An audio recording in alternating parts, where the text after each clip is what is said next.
In the remote Mormon settlement of Utah Territory during the winter of 1857, 4 women vanished without leaving a single footprint in the snow. Ezekiel Whitmore, their husband, insisted they had left to visit family back east, an impossible journey in the territory's most brutal winter on record.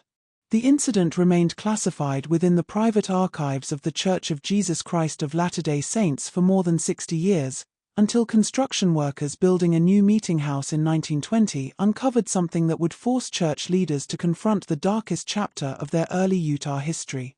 Buried beneath the chapel's foundation, what they found would challenge everything the community believed about faith, family, and the price of building Zion in the wilderness.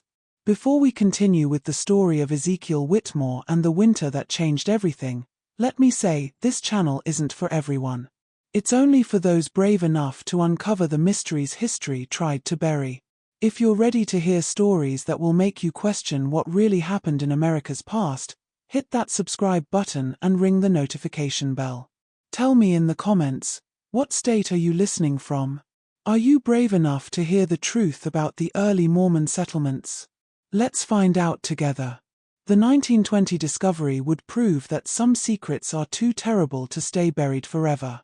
Back in 1847, the Utah Territory was a land of impossible dreams and crushing realities. When Brigham Young first gazed upon the Salt Lake Valley and declared, "This is the place," he was looking at thousands of square miles of alkaline desert, bracketed by mountains that would trap his people in complete isolation for months at a time. Yet for the Mormon pioneers, this desolation was providence, a promised land where they could practice their faith without the persecution that had driven them from Missouri, Illinois, and every other place they tried to call home. Ezekiel Whitmore arrived in the valley with the second wave of Mormon migration in late September 1847. Unlike the advanced company that had accompanied Brigham Young, Whitmore's group faced the approaching winter with insufficient supplies and inadequate shelter. He was 34 years old, a skilled carpenter from Vermont who had converted to Mormonism in 1843 after hearing Joseph Smith speak in Nauvoo. What set Whitmore apart from most of his fellow pioneers was his family situation. He traveled with 4 wives, all legally married to him under the principle of plural marriage that the church had begun practicing in secret. Sarah Whitmore, his first wife, was 31, a steady woman with graying hair who had been married to Ezekiel for 8 years. She was barren, a fact that in Mormon theology made plural marriage not just acceptable but necessary for achieving the highest degree of celestial glory. Sarah herself had selected Rebecca Thornton, 27, as Ezekiel's second wife in 1845.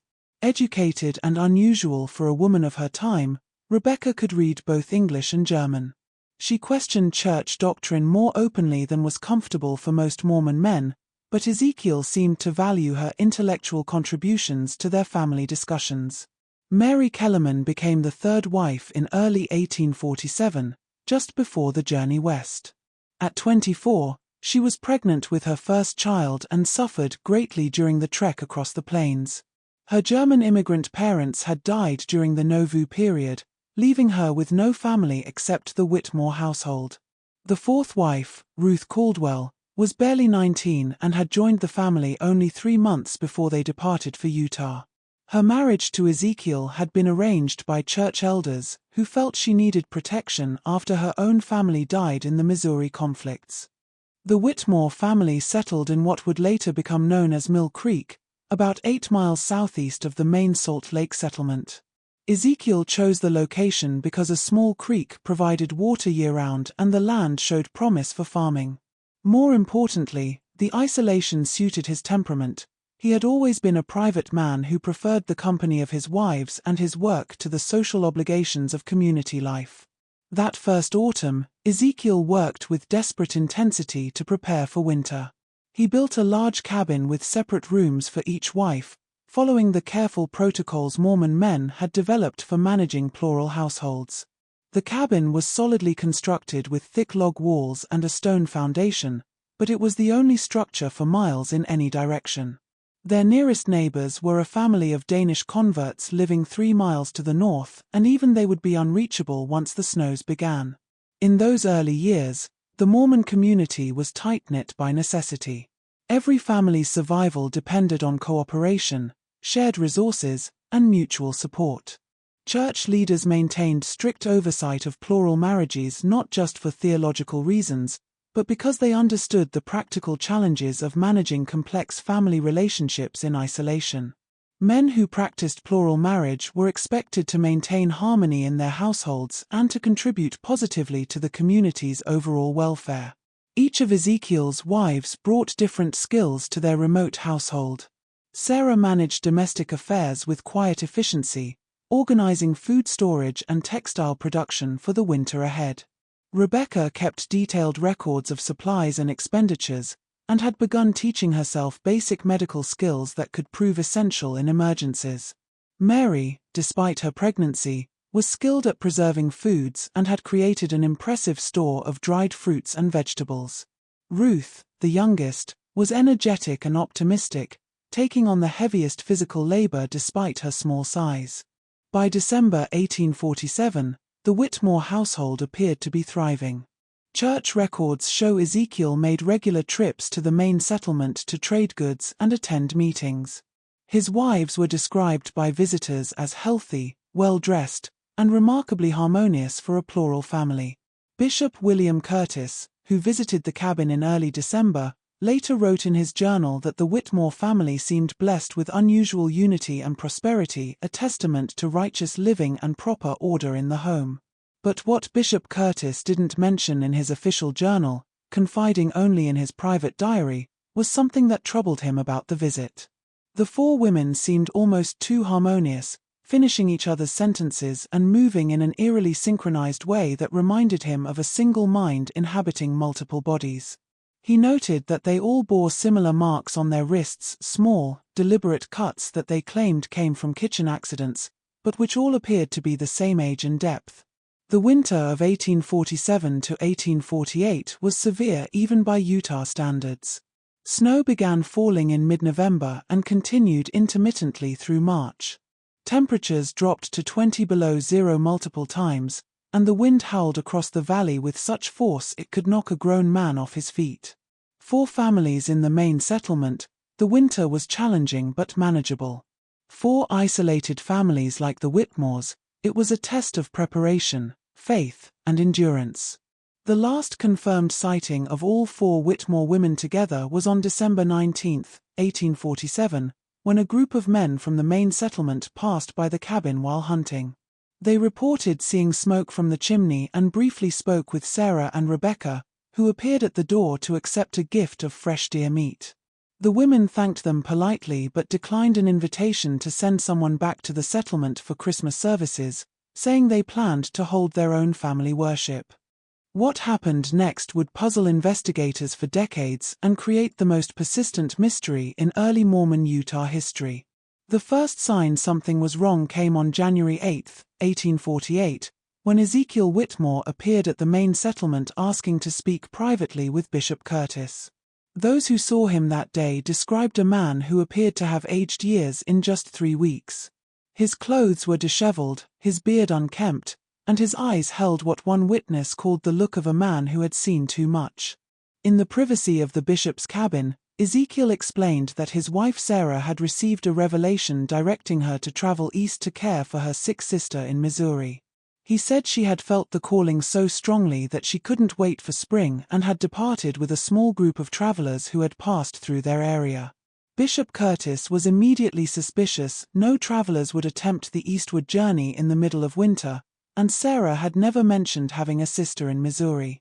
When the bishop pressed for details, Ezekiel's story began to shift.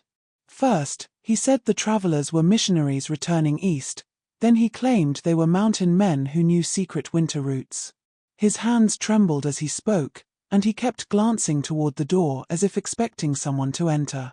Most disturbing was his insistence that the bishop shouldn't visit the cabin to check on the remaining wives, claiming they were observing a period of spiritual purification that required complete isolation. Bishop Curtis made notes of the conversation in his official journal, but his private diary reveals his growing alarm. He wrote, "Brother Whitmore speaks of revelations, but I fear he may be concealing something far more earthly and terrible. His manner suggests guilt rather than grief, and his explanations contradict both reason and the season. 3 weeks later, on January 30th, Ezekiel returned to the settlement with an even more disturbing report. Rebecca, he claimed, had also received a calling to travel east, this time to serve as a teacher in a mission school. She had departed with another group of travelers, taking only essential supplies. The bishop demanded to know what travelers could possibly be moving through Utah Territory in February, and Ezekiel's response was rambling and incoherent, filled with references to God's mysterious ways and trials of faith. This time, Bishop Curtis insisted on visiting the cabin to speak with the remaining wives. Ezekiel became agitated, claiming that Mary and Ruth were too ill to receive visitors, suffering from a fever that could be contagious. He promised to bring them to the settlement as soon as they recovered. But the bishop's suspicions had grown too strong to ignore. On February 3rd, Bishop Curtis organized a group of 5 men to visit the Whitmore cabin. The journey through the snow-covered hills was treacherous, taking most of the day despite the relatively short distance. When they arrived, they found Ezekiel alone, sitting by a fire that seemed insufficient to heat the large structure. He greeted them with nervous courtesy, but his explanations about his wives' whereabouts had changed again.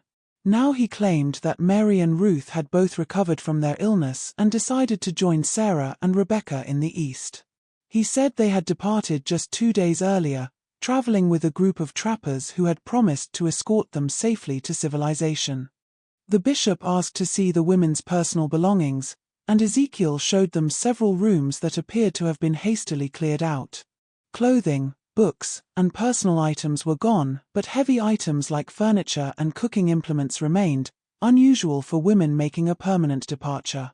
More troubling were the signs of recent digging behind the cabin.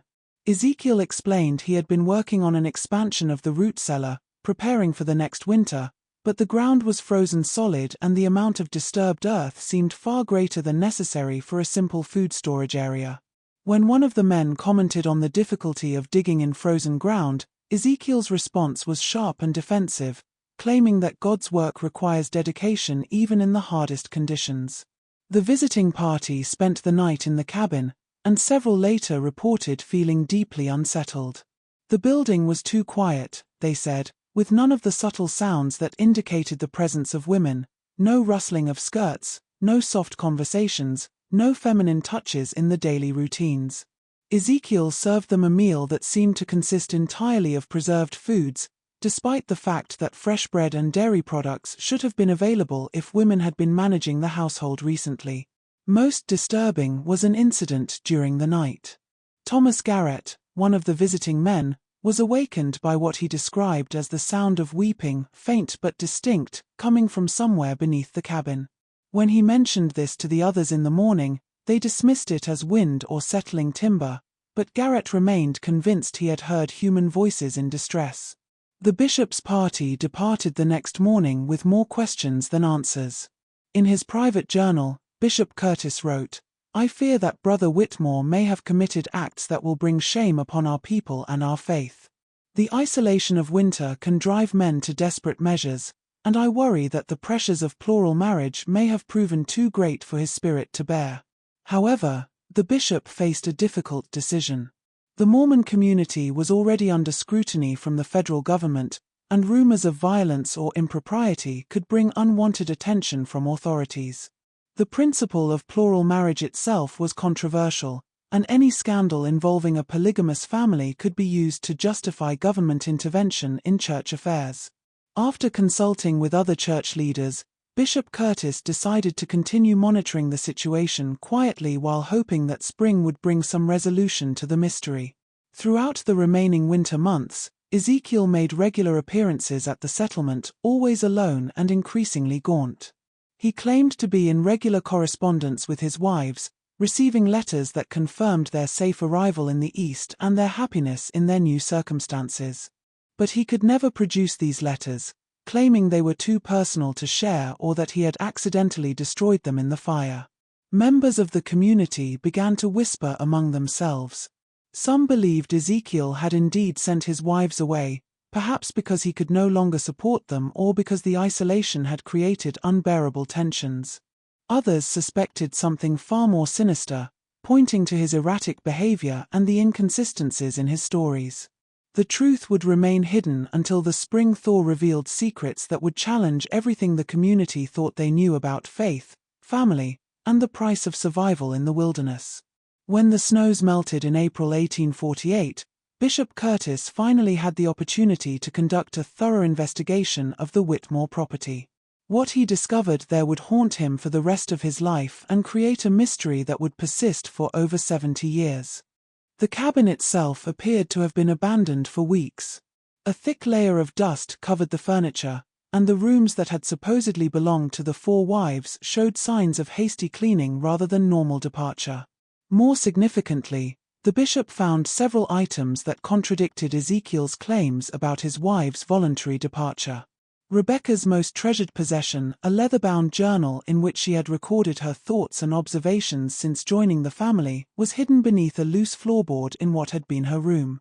The final entry, dated December 20, 1847, was written in a shaking hand and contained a single cryptic sentence. "E says we must all make the ultimate sacrifice for the sake of the eternal family, but I fear his revelations come from a darker source than heaven."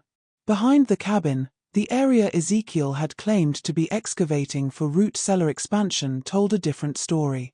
The disturbed earth covered a much larger area than necessary for food storage, and the digging appeared to have been done in stages over several weeks. Most disturbing was what the bishop found partially buried in the loosened soil: fragments of fabric that matched descriptions of clothing worn by the four wives, along with personal items including a wedding ring Sarah had worn since her marriage to Ezekiel. The bishop also discovered evidence of what appeared to be ritual activity. In a cleared area near the digging site, he found the remains of multiple fires arranged in a specific pattern that seemed deliberate rather than practical. Mixed with the ashes were burned fragments of paper that appeared to be pages from religious texts, though not from any standard Mormon publications. Some of the legible fragments contained references to blood atonement and eternal sealing through sacrifice, concepts that existed in Mormon theology but were being interpreted in ways that horrified the bishop. More evidence came from the cabin's interior.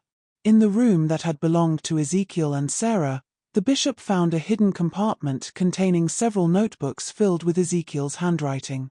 The entries documented his growing obsession with what he called the principle of ultimate consecration, a belief that God required the faithful to surrender everything, including life itself, to achieve the highest degree of celestial glory. The notebooks revealed Ezekiel had been studying obscure religious texts and had begun to believe his family had been chosen for a special mission that would require extraordinary sacrifice. The final entries described Ezekiel's growing certainty that his wives had been sent to him specifically to fulfill this divine purpose. He wrote about receiving visions that showed him the eternal glory awaiting families who proved their absolute devotion through ultimate sacrifice. The handwriting became increasingly erratic as the entries progressed, and the later pages contained disturbing references to the willing offering of innocence and the sealing power of shed blood. Bishop Curtis faced an impossible situation. The evidence strongly suggested Ezekiel had murdered his four wives, possibly as part of some twisted religious ritual. But Ezekiel himself had vanished completely, leaving no trace of his whereabouts or intentions. The bishop's attempts to track him proved fruitless. He had simply disappeared into the vast wilderness of the Western Territories, where a man could lose himself forever if he chose to. The church leadership made the difficult decision to classify the entire incident as confidential. They were acutely aware that any public revelation of the suspected murders would provide ammunition for anti-Mormon sentiment and could bring federal intervention threatening the survival of their entire community. The official records were sealed, and the few men who knew the truth were sworn to secrecy. The Whitmore cabin was quietly dismantled, and the disturbed earth behind it was carefully restored to its natural state. The church purchased the property and designated it as unsuitable for settlement, ensuring no one would accidentally discover what might remain buried there. The four wives were officially listed as having relocated to the eastern states, and their disappearance was explained as a family decision to return to more settled areas. But secrets have a way of persisting, especially in small communities where every family's business is known to all their neighbors. Over the years, whispered stories began to circulate about the winter when 4 women vanished and one man's faith led him to commit unspeakable acts. Some versions claimed Ezekiel had been driven insane by isolation and religious mania. Others suggested he had discovered something in the isolated valley that demanded a terrible price for his family's survival. The most persistent rumors centered on the idea that Ezekiel had not acted alone. Some believed the 4 women had been willing participants in whatever ritual had cost them their lives, convinced by their husbands' claims of divine revelation that their sacrifice was necessary for eternal salvation. This version was particularly disturbing because it suggested the tragedy had been the result of shared delusion rather than individual madness. As years passed, the area around the former Whitmore property developed a reputation for unusual occurrences. Travelers reported feeling watched when passing through the valley, and some claimed to hear women's voices carried on the wind, especially during winter months. These reports were dismissed as superstition by church leaders, but they contributed to the sense that something dark and unresolved remained connected to the site. The mystery might have remained buried forever if not for the church's continued growth and the need for new buildings to serve expanding congregations. In 1920, more than 70 years after the disappearances, church authorities decided to build a new meeting house in the rapidly growing Mill Creek area. The chosen site was selected for its central location and level ground, with no awareness of the dark history that lay beneath the surface. What the construction workers discovered would force the church to confront the truth about one of its most carefully hidden secrets and would reveal that the winter of 1847 to 1848 had been even more terrible than anyone had imagined. The construction of the new Mill Creek Meeting House began on a crisp October morning in 1920. The project supervisor, Brother Samuel Morrison, was a devout Mormon who had been born in the valley and had heard whispered stories about the Whitmore property throughout his childhood. But like most of his generation, he dismissed these tales as folklore that had grown in the telling over the decades. The crew began excavating the foundation on October 15, working with steam-powered equipment that made quick work of the rocky soil. For the first 2 days, work proceeded normally, with nothing more unusual than the occasional discovery of old horseshoes or rusted metal. On the 3rd day, they made their first disturbing discovery. About 4 feet below the surface, they uncovered what appeared to be a deliberately constructed stone chamber, roughly 8 feet square and lined with carefully fitted rocks. The chamber had been sealed with a flat stone cover. When they lifted it, they found a collection of objects that seemed to have been placed there intentionally as a burial cache. The objects included 4 sets of women's clothing, neatly folded and arranged in separate piles. Each set consisted of a dress, undergarments, shoes, and personal effects like combs, mirrors, and jewelry. Most significantly, each pile contained a small leather purse with identification papers and personal documents that clearly belonged to Sarah, Rebecca, Mary, and Ruth Whitmore. The preservation was remarkable, protected by the dry conditions and stone construction. The items appeared to be in the same condition as when they were placed in the chamber. Brother Morrison immediately contacted Bishop Harold Stevenson, the current leader of the Mill Creek Ward. Bishop Stevenson was young and had no knowledge of the Whitmore incident, but he recognized the significance of the discovery and contacted church headquarters in Salt Lake City. Within hours, a team of church officials arrived at the construction site, led by Elder James Tanner, a member of the Quorum of the 12 who had access to the church's confidential historical archives. Elder Tanner's examination of the documents found in the stone chamber confirmed what older church leaders had long suspected. The papers included letters written by each of the 4 wives, apparently composed shortly before their deaths and intended as final messages to family members they would never see again. The letters were haunting in their acceptance of what they described as their calling to eternal glory through ultimate sacrifice. Sarah's letter, written in her characteristic careful script, expressed gratitude for my selection by divine providence to participate in the sealing ordinance that will bind our family together throughout eternity. Rebecca's letter was longer and more theologically complex, containing references to obscure doctrines and her belief that the shedding of innocent blood in righteousness will open the doors of celestial glory for all who participate in willing submission to God's will. Mary's letter was the most heartbreaking, filled with references to her unborn child and her faith that the sacrifice of 2 lives will count as double offering in the eyes of the Lord. Ruth's letter was the shortest, consisting mainly of expressions of love for her family and her excitement about joining the eternal family in the most sacred way possible.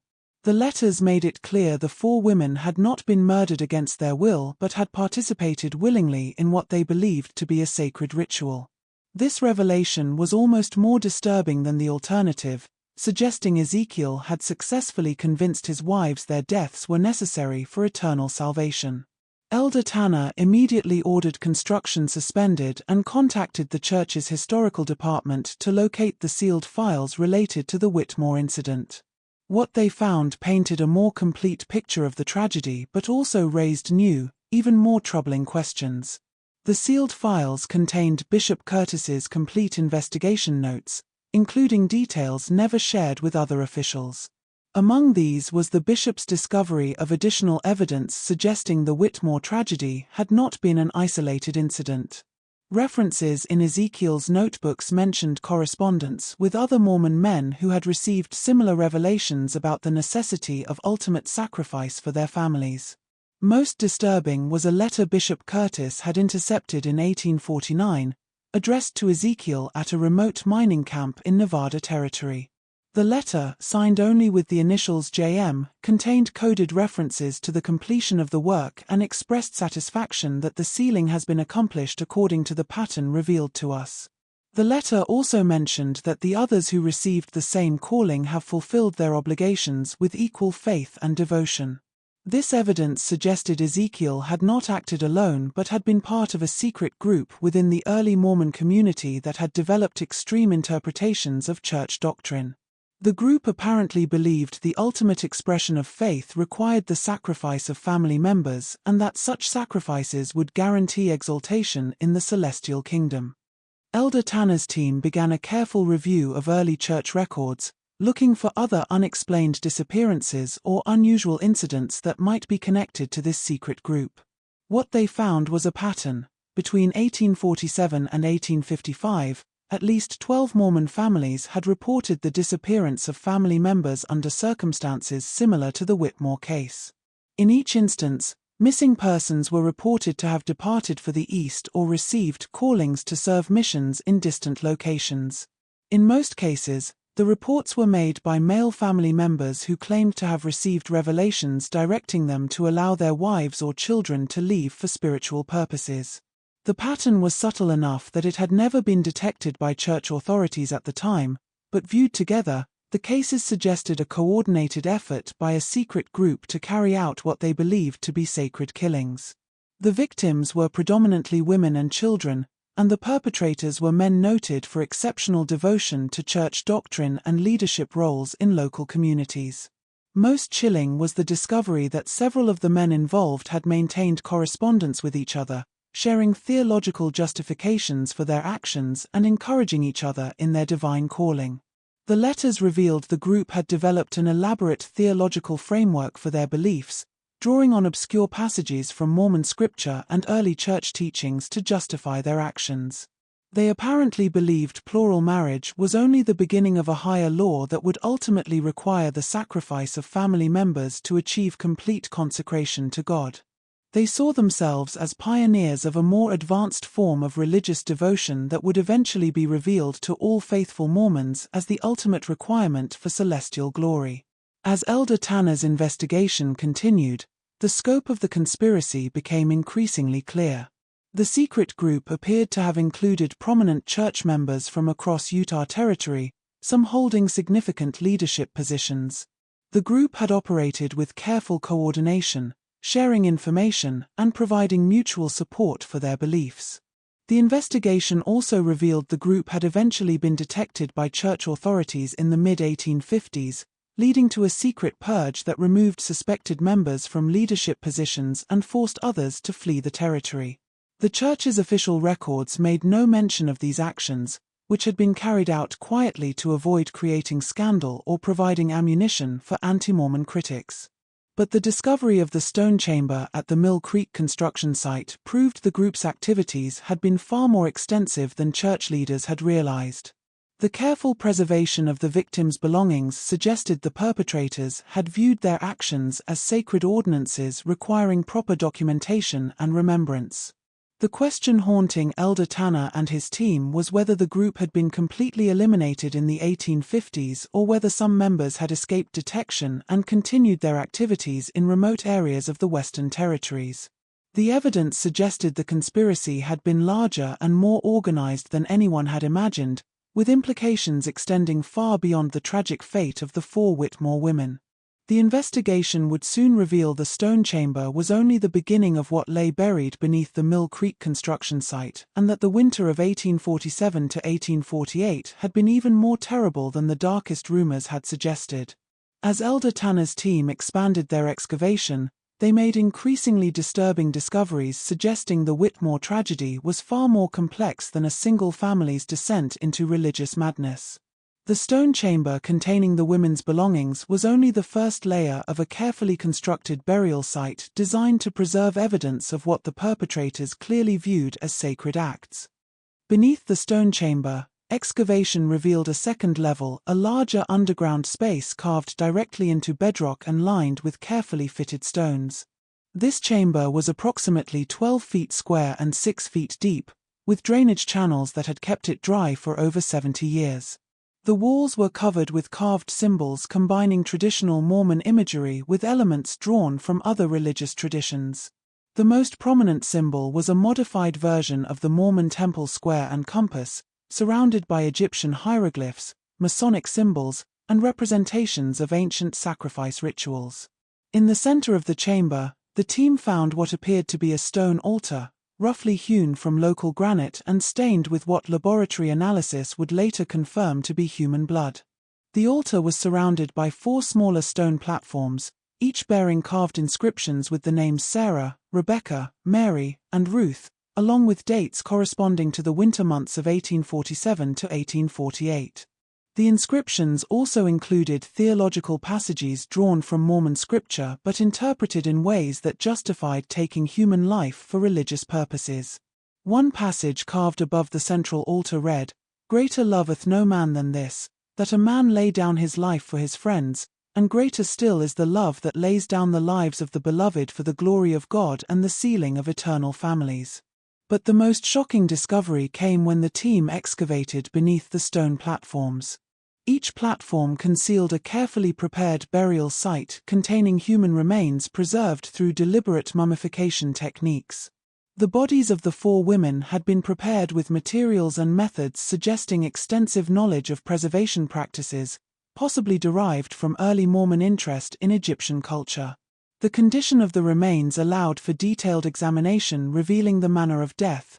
Each woman had died from a single precise wound to the heart, inflicted with what appeared to be a ceremonial blade. The wounds were identical in location and depth, suggesting the killings had been carried out with practiced skill according to a predetermined ritual pattern. More disturbing was evidence the women had been dressed in special ceremonial garments before their deaths, elaborate white robes decorated with religious symbols and personal items of spiritual significance. The garments appeared to have been specially prepared for the ritual, with careful attention to detail suggesting the perpetrators viewed the killings as sacred ordinances requiring proper ceremonial preparation. The discovery of these ritual preparations forced Elder Tanner's team to confront the possibility the Whitmore women had not only consented to their deaths but had actively participated in elaborate religious ceremonies they believed would guarantee their eternal salvation. Evidence suggested the killings had been carried out over several weeks, with each death forming part of a larger ritual cycle carefully planned and executed. Additional evidence included detailed records of the ritual proceedings carved into stone tablets placed in niches around the walls. These records provided a horrifying minute-by-minute account of the ceremonies, including the women's final words and expressions of faith and gratitude for their selection for eternal glory. The tablets also contained references to the great work being carried out by the secret group and to the pattern revealed from on high guiding their actions. Most chilling was the discovery the ritual chamber had been designed for repeated use. The drainage systems, preservation techniques, and careful construction suggested the site had been intended as a permanent location for similar ceremonies. The chamber contained preparation areas for multiple victims and storage spaces for ritual implements and ceremonial garments. The investigation team also found evidence the chamber had been used for additional victims beyond the 4 Whitmore women. Carved records indicated at least 8 other individuals had been sealed in the chamber between 1848 and 1855, including members of 3 other families reported missing during the early years of Mormon settlement in Utah. The scope of the conspiracy was becoming clear. The secret group had operated for nearly a decade, carrying out ritual killings they believed necessary for achieving the highest degree of religious devotion. They had developed elaborate theological justifications and created permanent facilities for conducting their ceremonies. Elder Tanner's team faced a crisis threatening to expose the darkest chapter in Mormon history. The evidence proved a secret group within the early church had carried out systematic ritual murders, possibly involving dozens of victims over several years. The implications for the church's reputation and the faith of its members were staggering. The investigation also revealed the group had maintained detailed records of their activities, including lists of potential victims and plans for expanding operations. The records suggested the conspiracy had been far more organized and extensive than anyone had imagined, with cells operating in multiple settlements across Utah Territory. Most disturbing was evidence some members of the secret group had held positions of authority within the church hierarchy, using their access to confidential information to identify potential victims and cover up their crimes. The group had apparently used their knowledge of church doctrine and positions of trust to convince victims their deaths were necessary for eternal salvation. The investigation team realized they were uncovering not just a series of isolated crimes but evidence of a systematic conspiracy that had operated within the highest levels of the early Mormon Church. The implications were so serious Elder Tanner immediately contacted the church's first presidency to report his findings and request guidance. The decision made in coming days would determine whether the truth about the Whitmore tragedy and the larger conspiracy would ever be revealed to the public or whether it would be buried once again to protect the church from scandal and persecution. But as Elder Tanner's team continued their excavation, they began to suspect the underground chamber held even more terrible secrets that would make the choice between truth and concealment even more difficult. The final phase of Elder Tanner's investigation began when his team discovered a hidden passage leading from the main ritual chamber to an even deeper level. The passage was narrow and carefully concealed behind a false wall, suggesting it led to the most secret part of the underground complex. What they found in this deeper chamber would reveal the true scope of the conspiracy and the identity of its leadership.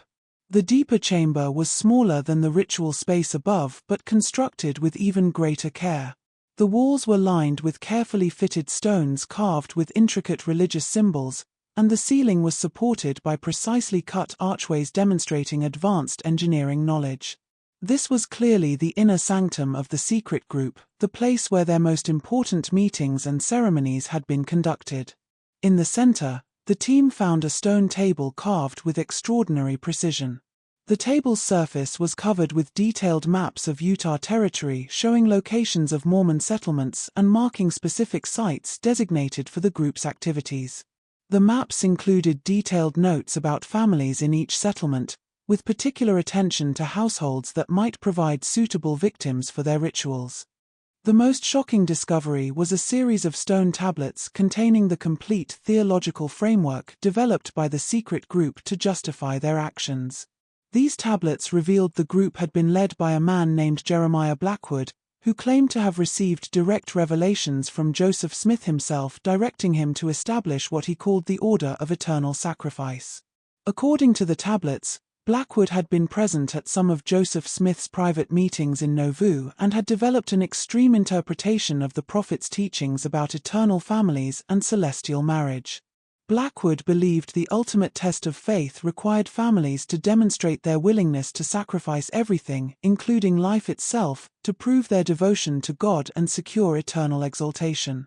The tablets contained detailed instructions for identifying suitable families for participation in the order's rituals. Criteria included strong faith, isolated living situations, and family structures that would not be immediately missed by the broader community. Polygamous families were particularly targeted because their complex relationships and frequent travel made disappearances easier to explain and conceal. Ezekiel Whitmore had been recruited into the order during the winter of 1846 to 1847 while the Mormon community was preparing for their exodus west. The tablets revealed Blackwood had identified Ezekiel as an ideal candidate because of his deep religious convictions, isolated temperament, and plural marriage to 4 women with no close family connections in the Mormon community. The recruitment process had been gradual and carefully orchestrated. Blackwood had begun by sharing what he claimed were secret revelations about the higher laws of celestial marriage, gradually introducing Ezekiel to increasingly extreme theological concepts.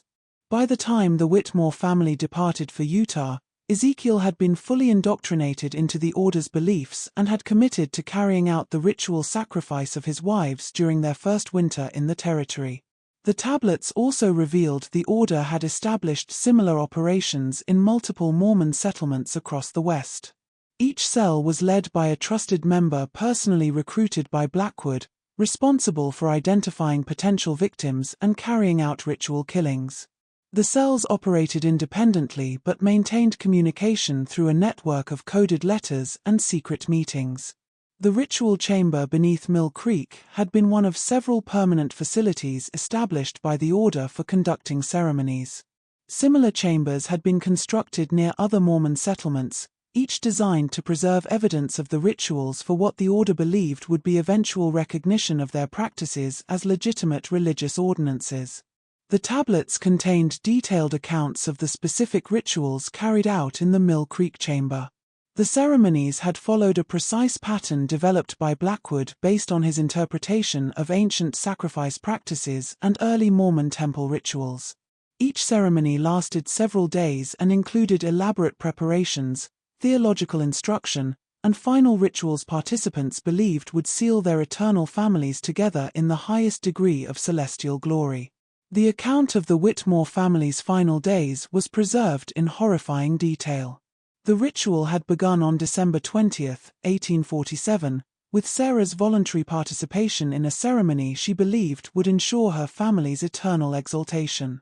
Each of the other wives had participated in turn over the following weeks, with the final ceremony involving Ruth taking place on February 15, 1848.